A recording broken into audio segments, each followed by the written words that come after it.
Hi, Varun. How are you? Welcome. To unmute. There you go. How are you? Yes, hi, hello. Yes, I'm fine. How are you? I'm good. Good. Thank you for coming and you know going through all the trouble.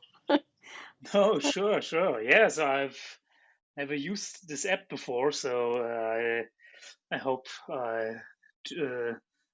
but I think it seems to be quite intuitive, right? So Yeah. So I shared on top right now the paper.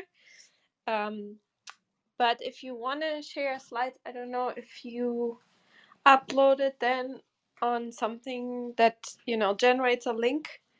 Um, so would be like Google Drive or Adobe Cloud or Dropbox or yeah, something. yes. But I think so. I think because it's not like I can go through the slides, right? So it's more like people can go through it themselves, I assume, right? Yeah, so yeah, exactly. So we would, if you have sites, we would put them on top, like we put the paper. I would Yes. switch it to the slides, or you can switch it to the slides, and yeah, and then exactly, it's not a screen share, so Yeah, so then I think it's easier if I simply talk about the paper, right? So and then taking questions and discussing it interactively, I would say. yeah, If you also agree. yeah, that's both is good. Like for us, whatever some people don't feel comfortable talking about it without having like the slides, I guess. But Yeah, sure. if you're comfortable talking freely, a lot of people are just not used to it, and then they prefer to have slides anyway. So but that's for us, it's totally fine. So Great. All right. So I hope the internet connection is well enough. So it was saying something, but just feel free to let me know and then I'll try to fix it. yeah, I can hear you well. Yeah, I'll let you know if something comes up. And sometimes switching to cellular data or Wi-Fi helps, depending on what you were on before. But Yeah, right sure. now, right now you sound perfect, and yeah, I'll let you know if it changes. But it should be Great. fine. Okay, so we have a few minutes. I'll be Sure. probably quiet for a few minutes because I'm sharing on Twitter and so on that we're starting in the meantime. Hi, Einar. Hi, Victor, Quality, Jared, Leah. Hi, everyone. We'll start on top of the hour. In the meantime, if you want to come up to the stage to ask questions, this will be your interactive discussion. So feel free to join the stage and to share the room with people that you think that might find this interesting, and we'll start in like around 5 minutes. So thank you, everyone.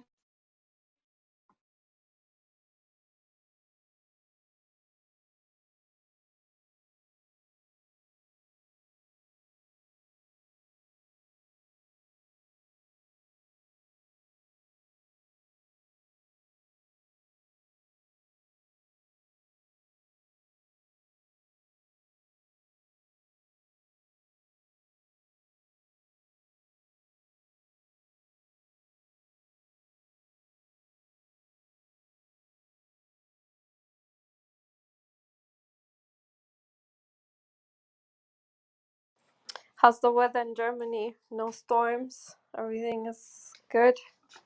No Yeah, floods. it's No. cold, but no storms. No, not at the moment, at least.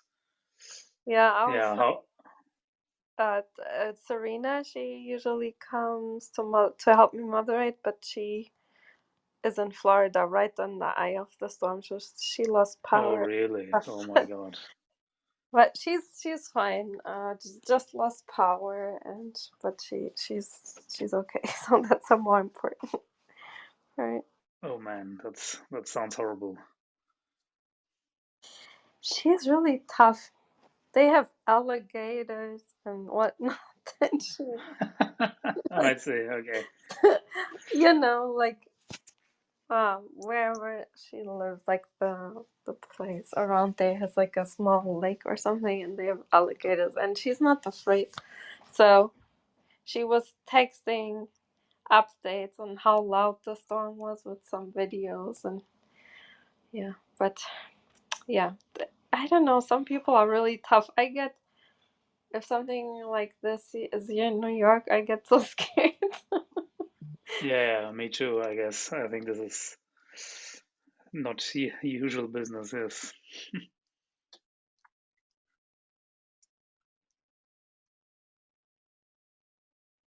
Yeah, when I first moved back, I talked about this. People who listen to the recordings will be so annoyed because they're listening to it again. There was like a lot of blizzards, like snow, but with real storm. I was scared. Like we couldn't go outside. Like you would get a huge fine. I think over $1,000 if we would drive Oh, without really? Where needing. was that? In Massachusetts on Cape Cod, I was on at the Marine Biological Laboratory. It was like the worst winter storm season. Ah, I see, I So see. we were not allowed to go anywhere for like a week, and then Oof. yeah, it's full of stuff. So I don't know. Some people are really tough.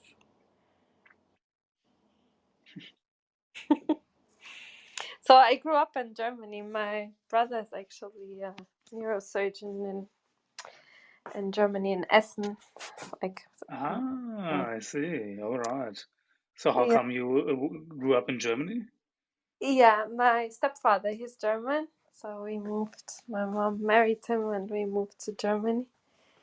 Ah, So I see. when I was a kid. Yeah. So I grew up in Bochum. So not as beautiful as Heidelberg.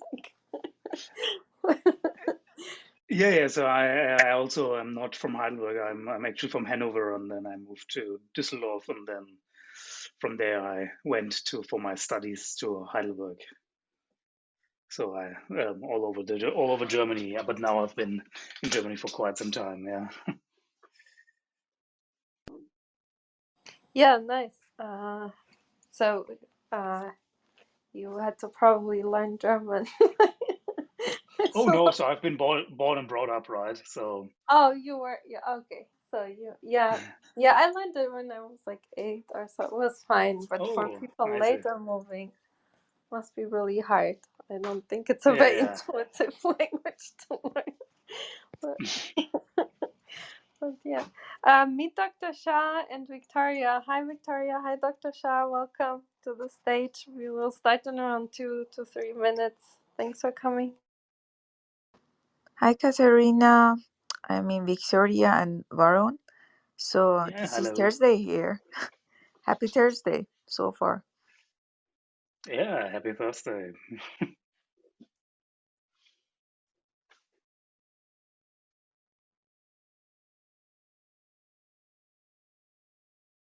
Hello, everyone. Nice to meet you, Varun. Happy Thursday. Dr. Shah, I don't know. There's no storm where you are right now, right? Everything is good and quiet. So I hope. We are trying. That was not me. I think Victoria. That was Victoria, I think. Maybe she's somewhere. Oh, right. Yeah, maybe her internet is not working well. But yeah, Oh, you're in the I'm matrix. We yeah, we can't hear you sorry. well. I'm You're in the driving and I might have really can't hear me.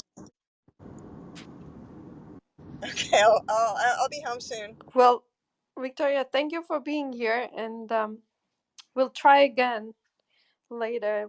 Probably your internet will improve. Victoria just wrote. She is home in 2 minutes. Perfect.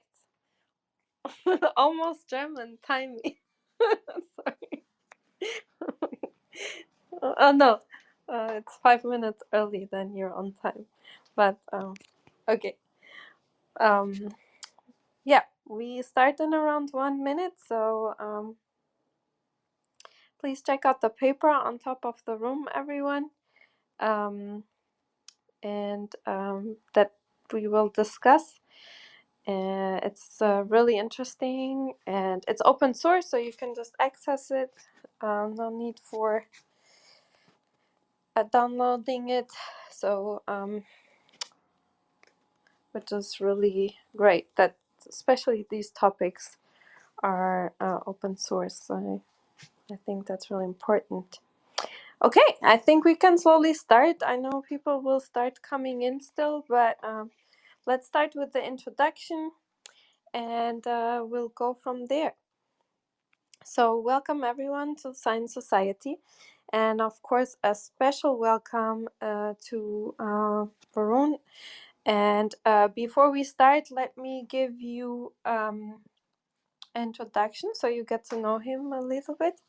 And then we go ahead and ask a few interview questions before we then go into your really interesting research, if that's okay with you, Varun. Yeah, sure. Perfect. So, Dr. So Varun Venkataramani, I hope I said that right, is Yes, an MD. perfect. Oh, okay, good. Is an MD PhD, and he did his medical. He was a medical student at the Heidelberg University, and he was then in the group of Rohini Kuhner at the Institute of Pharmacology, and he worked on a project to find new mechanisms of cancer nerve interactions in the context of perineural invasion and pain-associated pancreatic cancer. And he did his PhD at the Heidelberg Biosciences International Graduate School.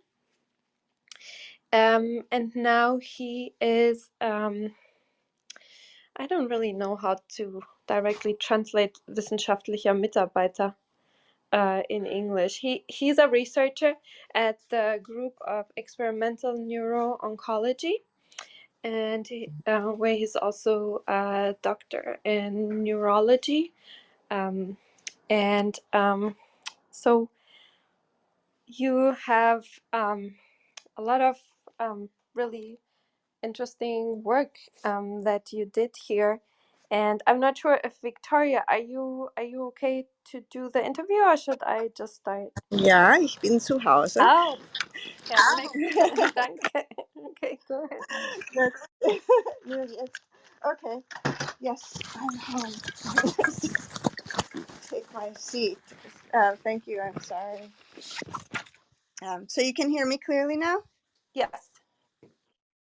Fantastic. Okay, so Varun, welcome to Clubhouse. Science Society is so happy to have you here. And since we are really all about people exploring science together, what is really wonderful is if we can find out a little bit or learn a little bit of background information about you, our today's guest. And so my question asks you to think back into your past a bit.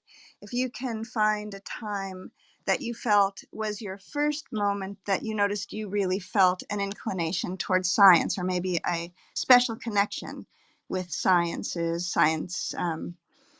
just anything scientific or science, maybe not even research, but that idea. That is my question. Yes, yeah, thank you, and thank you for having me here today. Yeah, that's a very interesting question. So I think the first time where it really clicked for me, I think, was approximately 8 or 9 years back when this was during my medical studies, and I was working in the lab on my medical thesis. And this was on basic neuroscience. So basically, I'm a neuroscientist and I'm also a neuro-oncologist. And I started as a basic neuroscientist working on synaptic mechanisms and synaptic ultrastructure. And it was then when another group approached us from the group of Frank Winkler from the German Cancer Research Center. And he found basically that there were interesting filamentous structures, neurite-like structures. So basically structures that normally neurons only build, but he found them on tumor cells, and he wanted us to have a look into this with our methods that allowed us to look into these tumor cells on nanometer scale. And this is basically what we did. And what was extremely interesting when we had the first look at this was that we saw that there are not only these structures that these filamentous structures of these tumor cells, but they also seem to form connections with the normal nervous systems. And when we looked in more detail, we saw that there were more that these are simply specialized structures called synapses that are built onto these glioblastoma cells. And this is a phenomenon that we have looked at ever since. And I think this was basically when I'm really fascinated by how these basically malignant cells in the brain can also use basic mechanisms and hijack basically these mechanisms to support their own growth. And this was basically my first major experience with science, and this is what I've been ever working on since that time. That's really exciting. I can hear the enthusiasm in your voice when you talk about that. It's just as wonderful as listening to you describe. Just describe the filamentous structures and just that it's on the nanometer scale is that's. I'm just trying to even consider what that means and working in such a micro scale. So thank you. It's very exciting. It's interesting and important. It's to learn about the process of you, the researcher, because we find maybe our listeners find ways that we connect with with maybe what your enthusiasm or what you're thinking, and then also ways that we can learn from your experience beyond the research that you'll present to us. So it's wonderful in those ways. And then from that point, when you were working there with that group, can you take us through a series of events up until the work that you're about to present today? Yes, so basically this was during my medical studies that I found these structures, and so it was also at first it was very exciting, but then again also it was we are always very skeptical when looking at such striking findings. And basically for the next few years I was trying to disprove basically that this basically verifying that that this was indeed a phenomenon that occurs, and that is not simply an artifact from the methods that we are using, that we not that we are looking at something real. And I think this is something that took us quite a few years. We used several methodologies to really find that these neurons, so basically the nerve cells of the brain, really can communicate with the tumor cells on multiple levels. So basically we looked at the structure, we looked at the function of these contacts, and finally we also had a look at the biology. So basically, what does it mean for the tumor? So what happens if neurons signal to tumor cells? And basically what we found is that these tumor cells grow faster when neurons are communicating with these tumor cells, and that they also invade into the brain much more. And basically what we wanted then so we found in principle, and this was the previous finding that I described to you before, these neurite-like structures that can form a network with other tumor cells that makes it resistant towards standard therapies. And we also found these neuron tumor networks that also contribute to the growth and invasion of the tumor. And what we want to understand in the work that I want to present today is how these different kind of connections between the cells really play a role on what kind of role do each of these connections play for the tumor, because what is known in this particular type of tumor that we're talking about today is that they are incurable. So basically, it is we have no real good therapies for these brain tumors called glioblastomas, and they are characterized by their large heterogeneity. So it basically means you have um, tumor cells that are having different kinds of molecular, so basically different properties that in the end lead to that these therapies don't need to only attack one kind of tumor, but there are several kinds of or thousands of tumors within one tumor.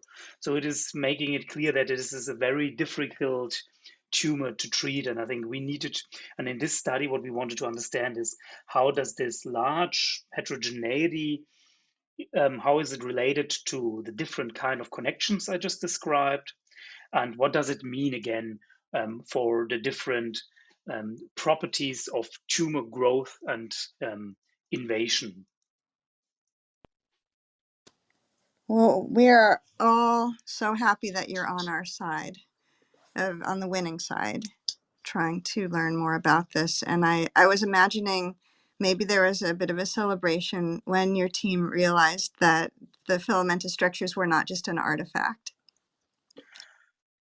I think it's such a long process Yeah. that we did not really celebrate it, but yeah, it's interesting because not the other good thing about this finding was also, so there was another group at Stanford that could see. So basically, we were looking at adult brain tumors, and they were looking at pediatric brain tumors, and basically they could also reproduce almost exact the same biology that we saw. So this was basically also another confirmation of that what we are seeing is not really an artifact but can be reproduced all over the world. And so several groups to this date now have seen also these kind of structures, and so I think this is becoming more and more clear that this is not an artifact. But I think this is always a long way until you can be really sure with these kinds of results that are so unexpected and so crazy, so to speak. Yeah. Well, thank you. Thank you for all of this, the backstory and the detail. And it's a great lead into you now taking the mic and delivering your talk. And if you would like to have a Q&A at the end of your discussion, then Katarina, Dr. Shah, and I are here to moderate that, because you see we have our guests who are listening, and sometimes people might put questions for you in the room chat, which we are happy to share with you. And if you would prefer to have questions along the way to guide your discussion, that's fine too. It's entirely up to you. So the mic is yours, and thank you so much for being here again. Yes, yes, thanks again. And so I think I already talked a bit about this, but just as a reiteration of what I just said. So what we are working on, and what I'm working on scientifically, but also in the clinic where we treat these patients, are glioblastomas, and these are basically tumors that occur from cells within the normal brain, and they are characterized by their very invasive growth. What does that mean? So basically, when you are at the stage of diagnosis, these tumor cells have spread throughout the whole brain. And there is a main tumor mass that surgeons can resect, but in order to really resect the whole tumor, you would need to resect the whole brain, which is not doable. And the remaining parts of these tumor cells are extremely resistant towards chemo and radiotherapy, which is the standard of care in this scenario. And we don't really understand the cellular and molecular mechanisms well, and all phase 3 trials have been failures until now. And so basically, we don't really understand the biology of these incurable brain tumors. And what we found a few years back, as I just described, is that these tumor cells are simply not an incontrollable mass of dividing cells, what is a common thought of tumors, but they are really in a very organized manner can connect with each other, but also with the nervous system. And both connectivities can promote tumor growth. And what we wanted to understand in this study is how these different properties lead to tumor cell invasion and what kind of mechanisms are hijacked. And what we see is, as it's just described, so there are tumor cells that are connected with each other and tumor cells that are not connected with each other. And basically what we see, what we could find in the study is that the cells that are not connected with each other are the ones that colonize the whole brain. So basically are the pioneering cells that invade into the brain, single cells, and then connect with each other over time. And these connections, in turn, again, make these tumors resistant towards therapies. So basically, you have two different states of tumor cells that have different biological functions, which we did not know before. We knew these tumor cells are all different because we could basically categorize them, but we did not know what those categories meant for the tumor. And when we did some more molecular analyses of these cells again, when we had a specific experimental system for this, where we could differentiate between those cells that are connected with each other and those that are not connected with each other, we could nicely see that those that are connected with each other have a molecular neuronal like profile. So basically, a profile that is resembling neurons in the normal brain, which was quite intriguing because was not expected at all that that mechanisms from normal neurons could be hijacked. And we wanted to understand this phenomenon in more detail, and we used a method called in vivo to photon microscopy imaging. And this is a method where we can peer into the living mouse brain and look at single glioblastoma cells that are derived from patients. And what we could see nicely is that during invasion, so basically one of the key factors why this tumor is incurable, that these invasion patterns very much looked like mechanisms that are used during neurodevelopment. So basically by immature neurons that need to find their place in the brain, the same mechanisms are hijacked by tumor cells that want to wander through the brain. And we could see again also on these cells that are hijacking this mechanism and using them for invasion that also again neuronal input basically, so these synapses that I described before, these connections from neurons to tumor cells are also found on these tumor cells that are not that are invading into the brain. And basically that this again here the neuronal activity, so basically normal nerve cell activity, can promote glioblastoma invasion into the brain. And so basically we had different layers of these tumor cells that are invading into the brain that are resembling very much what immature neurons do during neurodevelopment. But on the bright side, what we could see is that these mechanisms can be, in principle, also pharmacologically inhibited by an FDA-approved drug, an anti-epileptic drug called perampanel, and that you could reduce the invasion of the tumor cells into the whole brain.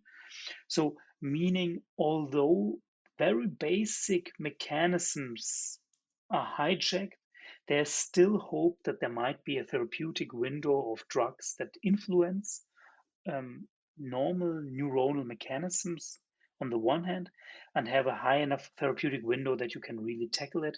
But what we always have to keep in mind with those kinds of therapies that attack basic mechanisms of the nervous system function is that we do not impair normal central nervous system activity. So basically normal, basically also the quality of life of patients that would that are inhibited here. So taken together, we see that these malignant. So there is a whole new world of mechanisms that we are about to explore. How basically how processes during development are hijacked by cancers, and we need to understand these processes much more in detail to really tailor novel therapies that can indeed change the outcome of these glioblastoma patients. So this is basically what we have been doing, and I think this is only the beginning of a novel field called cancer neuroscience, where we are working at the intersection of neuroscience and oncology, where we can use and adapt tools from neuroscience and bring them together with the tools of oncology to really get a novel perspective of these tumors that have not had a change of therapies in the last 30 to 40 years. So, and this it would be my this is basically what I wanted to convey to you guys.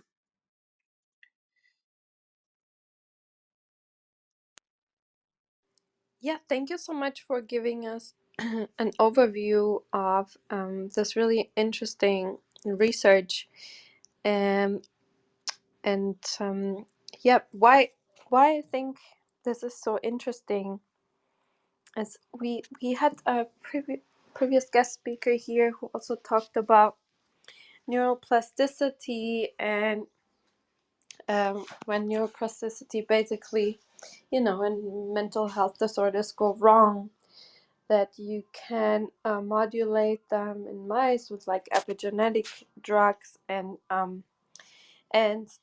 their lab took a kind of similar approach. They thought that these mechanisms, like this cancerous mechanisms to change the shape and functionality, that kind of overlap with neurosynaptic plasticity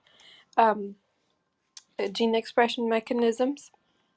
And I thought that was really interesting because I did some research in that direction some years ago too, and now you have this very direct approach where you see it in such a direct way, which is really impressive.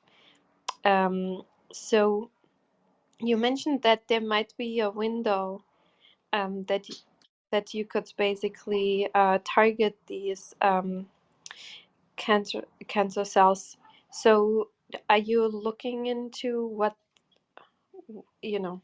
based on your research, what would your guess be, or maybe you have more than a guess by now, how we could attack them basically?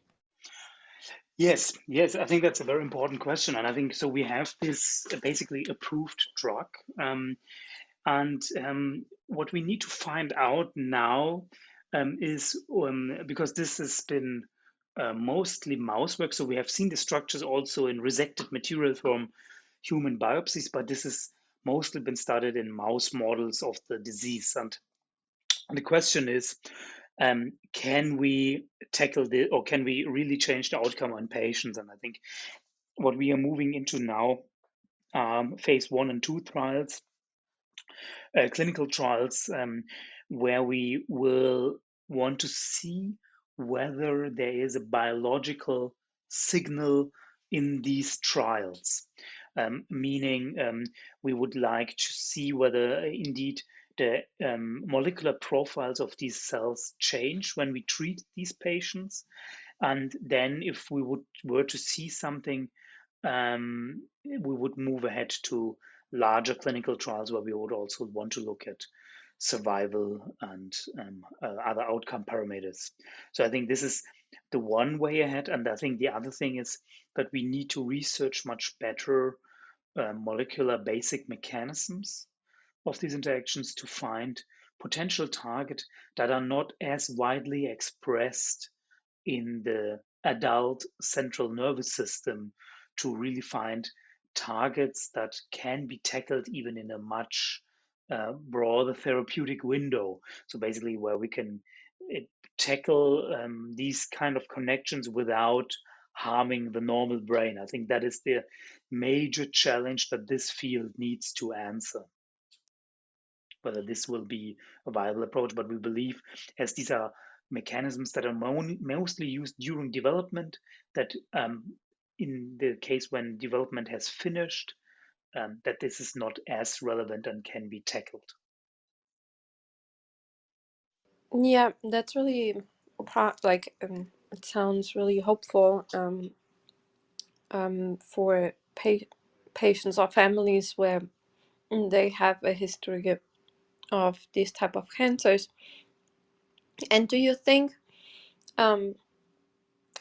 using this mechanism in a different way, do you think that this knowledge that you have, since kind of they mimic kind of stem cell like features, right, at the stage, if I understood it right, do you think we can use the knowledge of these mechanisms to actually regenerate parts of the brain in people with maybe Parkinson or Alzheimer's, like to basically use some cancer cell mechanisms to basically repopulate or rejuvenate a brain again?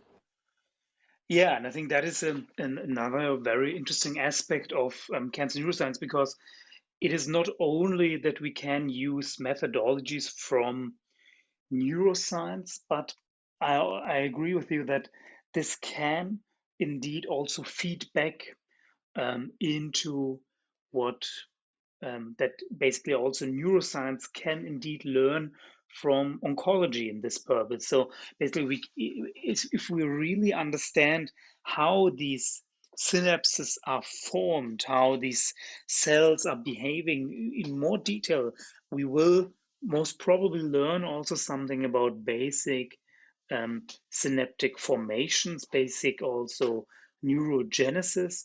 And I agree that this can be a road or potential system or potential systems where we can learn more about also neurogeneration, and which also feedbacks into neuroscience and translational neuroscience, but not necessarily only benefiting the treatment of cancer patients.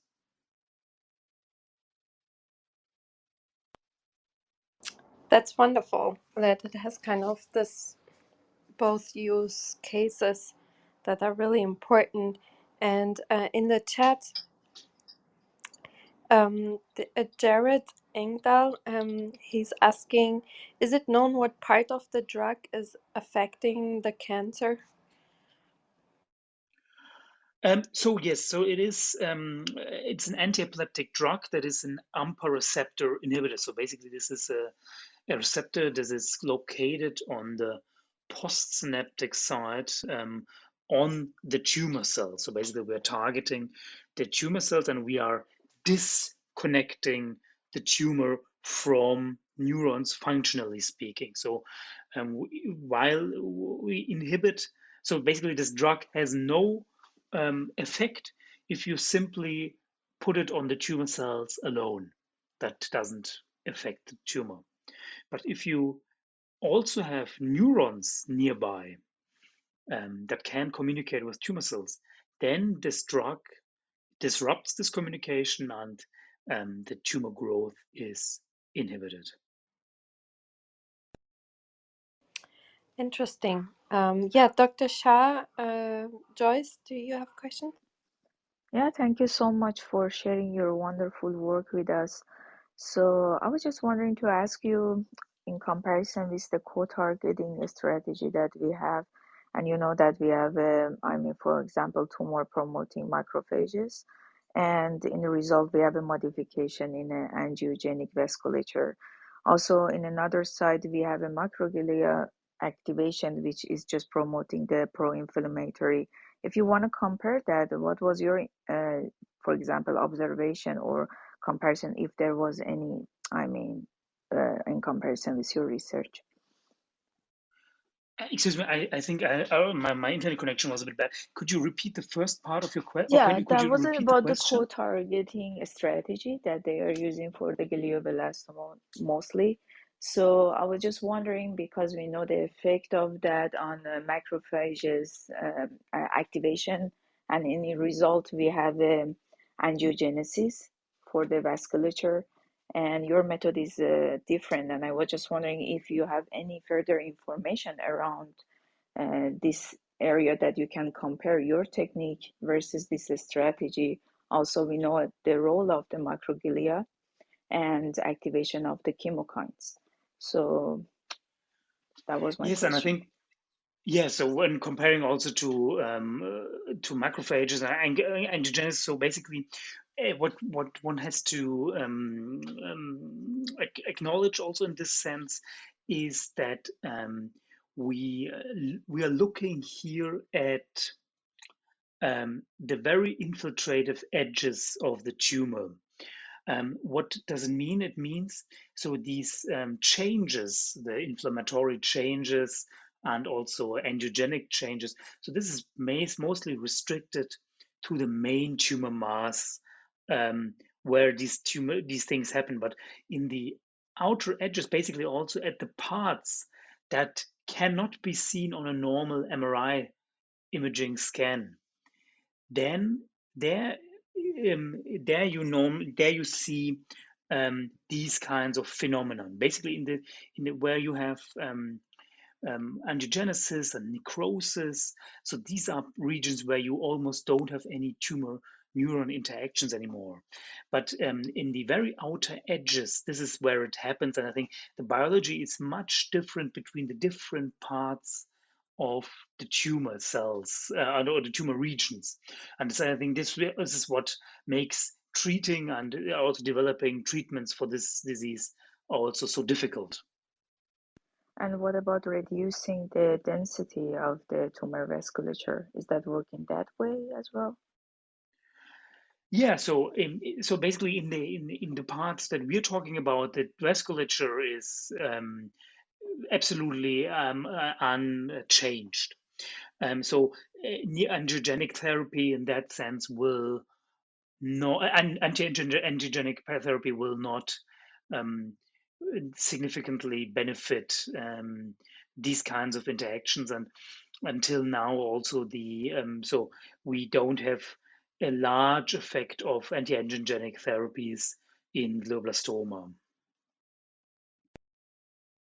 I see. And what about the autophagy aspect of that? Did you have any observation?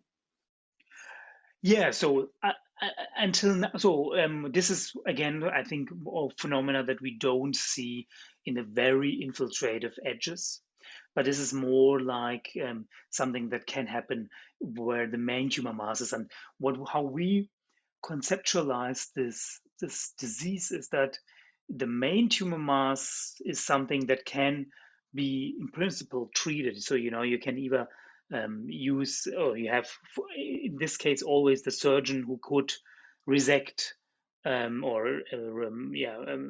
resect this tissue. But if this is something in the edges, I think this is a different kind of biology. And I think obviously this can be one can think about combination therapies and think whether this has any synergistic effects. But this is something that is still the subject for future investigations. So it's potentially it might be part of the combination therapy, right? it could be, right? So we don't know, and I think until now we don't have any good stratification of patients who would benefit from anti-angiogenic therapy. And so I think this is something that might, if we would figure out which patients would benefit from it, this is exactly what we could also think about as an addition or an add-on to therapy. Thank you. Yeah, thank you for those questions. And Joyce, do you have a question?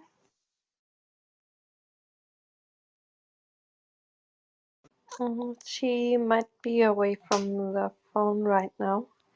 I think did you start using the drug, and is it in clinical trials, and how is it looking?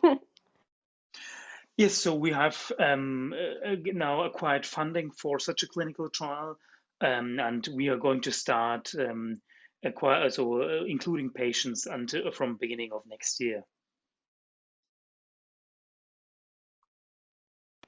Yeah, that's wonderful news. So I hope that that we get some interesting results. So I know you did single cell RNA sequencing and imaging of the invasion, and so you took grafts from, like, you grew basically the cancer cells from patients and put them in a mouse model, and then you looked at the invasion. Did you have, were there, because you said there's such a genetic variance, is there still a pattern? Like, are there interesting subtypes that you predict will be easier to treat? And if yes, would there be a way to pre-screen patients? Yes, I think that's a very good question. I think that's exactly also the right question, because the question is who will and who would benefit from such a therapy. And I agree that and this is exactly also one goal of this clinical trial, is that we look for biomarkers that would allow us to predict which patients would benefit most from those therapeutic approaches. And I think this is a very important aspect of this work. And I think what we saw is that there are indeed patients who are enriched for these neuronal-like phenotypes, but, and I think this is part of the problem that I just described, is that we always have to also think about where this material came from that we are looking at. And I think this will be another challenge, that we really understand the whole tumor, because it might be different at different regions where it grows. So, but yeah, I think this is a very important point, that we need to understand which patients would benefit from such a therapy. Yeah, interestingly, yesterday we had the guest speaker who made like a very broad applicable machine learning model that for now is mostly being used to, basically, if you change like a bacteria or some type of cell, if you want them to, let's say, eat plastic up, or he different type of features you want to add to a cell type, and then this model can predict quite well, like if you change this gene, because it was trained really broadly, what the outcome would be. Maybe there would be a way to use that principle to basically, if you sequence a patient's profile of the cancer, to kind of predict the outcome. Are you thinking of an approach like that using machine learning or AI? Yes, I think that is a very good point. And I think the question is whether we will have enough data to really use already machine learning on this. And I think the more data we get, I think these kinds of approaches will be extremely important in understanding the data we gather. I agree with you on that. Yeah. Yeah, is there maybe some publicly available data also from other clinics, like from NIH or so, that does it make sense to use, Yes, or is it there so are. different? Yeah. We are using those kinds of data sets for analysis, but I think in the end, the question is also whether we will, when we have treated with this specific drug, that we will also get specific or enough data to use that. And I think the question is how much or how many clinical trials will be performed in such a manner. I think this is something that is still that needs to be determined. Yeah. Joyce, you unmiked. Thank you, Warren, for your answer. Yeah, thank you for the talk.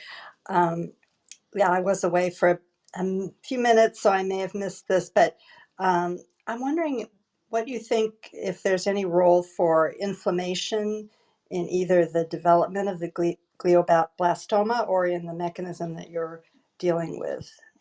Thanks, I'm done. Yeah, that's a very good question, and I think so.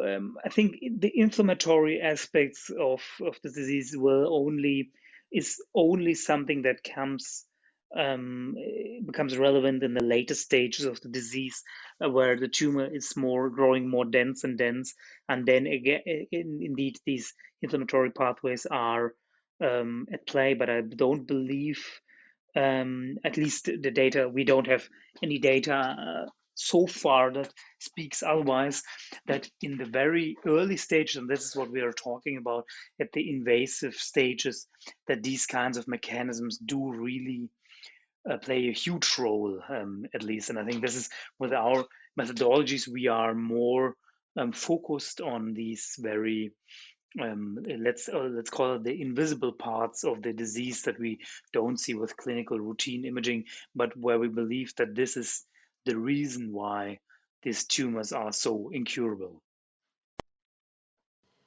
Okay, thank you very much. Would there be a way to... So glia cells are also involved in, immune responses in the brain.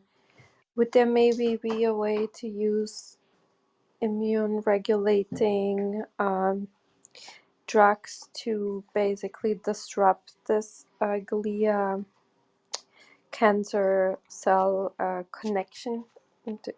Do you know what function you would need to disrupt basically this connection with?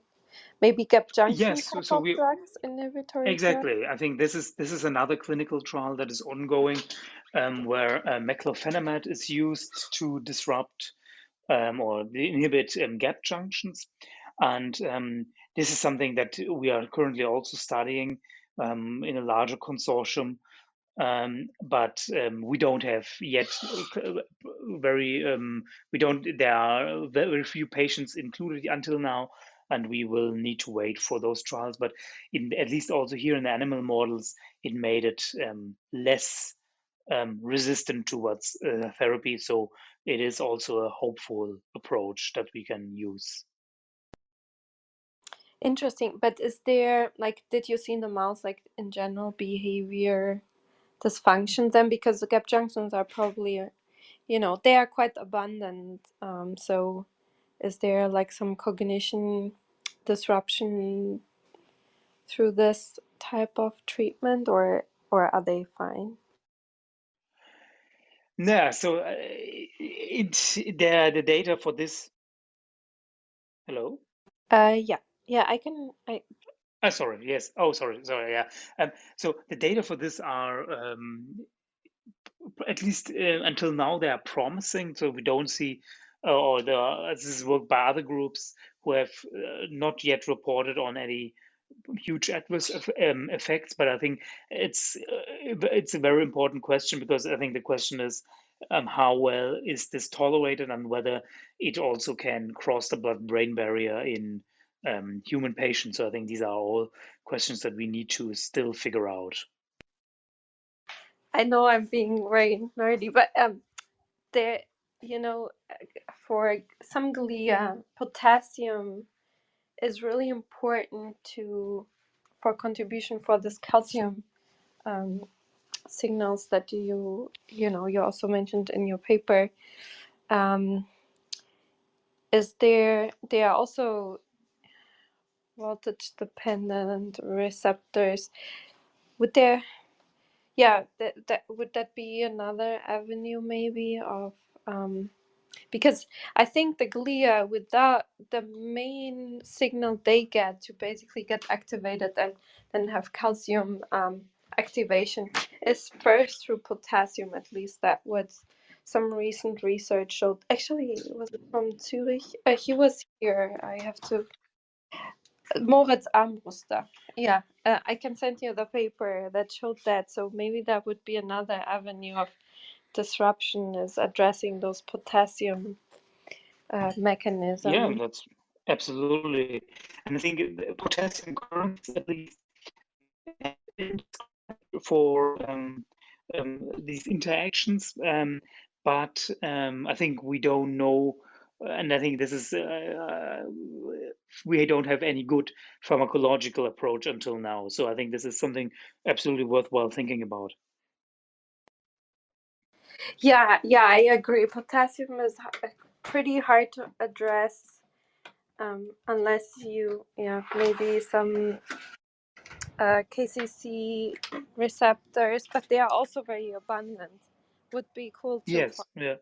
something that's very specific, but but I think your RNA sequencing probably is giving you data that you can still it probably gave you a lot of data for future target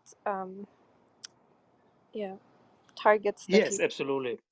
Absolutely. I think this is something very data rich, but I think we still need to figure out better how to do it, how to really understand also the functional relevance of all the data. And I think, but I agree 100% with you. And what was the average age for the patient? So the models that we used were from patients from approximately, I think it was age 40 to 70.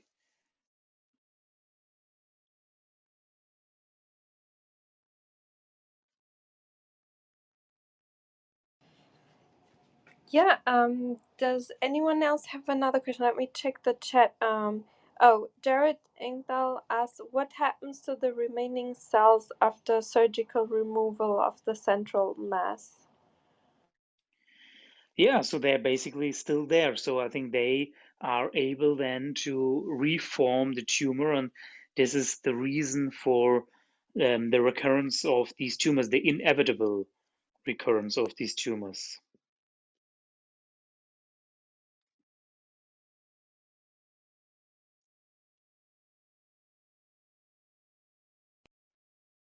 So, doctor, you think that for example, if you want to just take a history from the patient who are eligible for this method, what you consider as a previous therapeutic approaches for the patient? For example, some of them they are getting ready for receiving I mean, different strategies include the immunotherapy or chemotherapy or whatever. So, what do you think about the history taking? So whether we can use the history to stratify the patients for therapeutics, I maybe I didn't. So when Or you are, what do you what? for example, in a clinical level, where you are Yes. taking clinical history from the patient, I was just wondering what type of information you might gathering, because it's good to know for all of us. We want to hear that if you want to just doing this approach, for example, in the future, what kind of information you're going to gather from the patient history. From patient history, yeah. So we obviously we always take a thorough neurological exam and neurological history to really understand also whether we can explain the symptoms from the mere imaging from the MRI, and oftentimes indeed these two do not match necessarily, which already also indicates that there might be other brain regions impaired that are already affected, although we cannot see it via imaging. And I think this is something we need to understand much better, and to also refine much better also our imaging approaches that we know exactly already spread to, and to also use this as a readout for our clinical trials. And obviously, a thorough history is also important to really understand patient outcome in the end. So because otherwise, also quality of life will be an important factor that we need to factor in for these kinds of therapeutic approaches. For sure. Thank you. Yeah, that was maybe also one of my last questions was, do we know what triggers those cancers? Is there maybe, I don't know too much about that part of the research of, if it's family, like genetics or Yeah. maybe environmental factors and so on. So yeah, there is not so much known, but we know there are certain genetic predisposition syndromes. But it's mostly non-genetic predisposition, and I think it is sporadically occurring most of the time, and there is also what there has been also efforts made that there is no real need for screening purposes, and that does not change the outcome at all here in this disease at this point. Huh. Okay. So all the effort should go towards finding a good treatment and not looking for biomarkers or avoid specific things to prevent these type of Yes. cancers. Okay, so yeah, that's really interesting. We are almost up to an hour, so if anyone has last couple of questions, please ask them now. Yeah, Ron can get to his busy life of being a doctor and a researcher. Okay, so I All think right. most people we asked the questions, and thank you so much for sharing your time and research with us, and also sharing that you're working on clinical trials that is that are going on. So we wish you all the best and a lot of funding for them. And oh yeah, one last question: that is there an increase in occurrence, or is basically glioblastoma kind of a steady state type of disease? So it is basically a steady state, yes. Okay, yeah, that was about because somebody asked me in the back about pollutants that maybe are changing, or being a trigger. But if it stays steady, I don't know if pollution is but could be, I don't know, Oh maybe no, some so I think the nanoparticles. pollution is not yet been implicated in this disease. Actually, there was a research about that because you just mentioned, and it's just talking about the EGFR, and also, I mean, roll out the recruitment of the macrophages, which they are just causing the release of the interleukin 1 beta. That's why they just predicting the mutation and the role of the pollution for the glioblastoma. That's why I think, I don't know who asked, but I remember this one.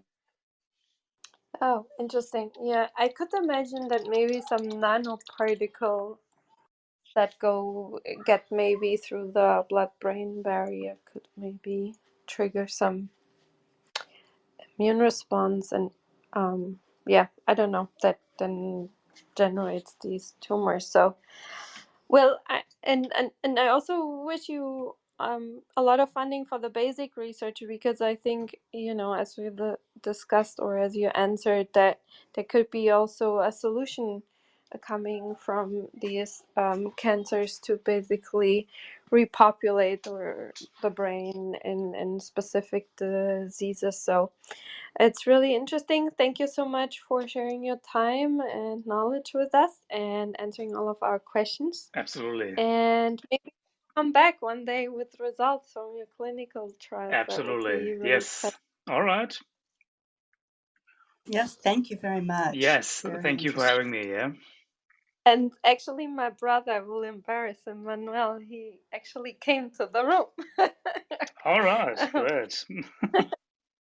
But he didn't come to the stage. He's on vacation in Portugal, so our hometown. So that's why he's probably not not coming to the stage. But okay, great. Thank you so much. Thank you everyone for coming. Special thanks to you, Varun. Thank you. All the best for you. And if you like rooms like this, follow the club. We have tomorrow another room where Dr. Goodyer is talking about the technology developed to visualize heartbeats in vivo with an antibody-dye. And the videos look really amazing. So I hope we can learn from him tomorrow. And we have more guest speakers coming next week.